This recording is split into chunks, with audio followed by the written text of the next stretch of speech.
هو سماد طبيعي غني بعنصر الحديد يجعل النباتات تنفجر من النمو.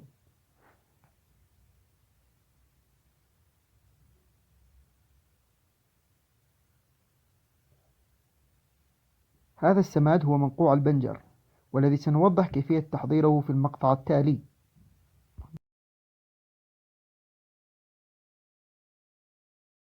يتم تقطيع البنجر إلى شرائح صغيرة.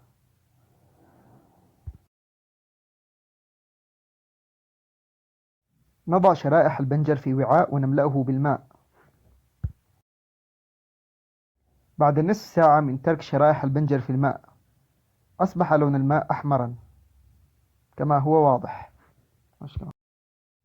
بعد مرور 3 ساعات من وضع شرائح البنجر في الماء، أصبح لون الماء أحمر قاني، وبهذا يكون السماد أصبح جاهزا. الآن نقوم بتسميد كل النباتات بهذا السماد.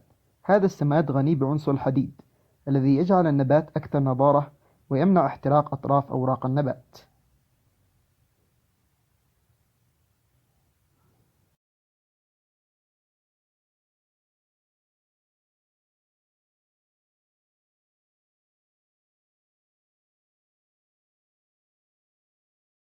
وهكذا نكون قد وصلنا لنهاية هذا الفيديو، واستودعكم الله، والسلام عليكم ورحمة الله وبركاته.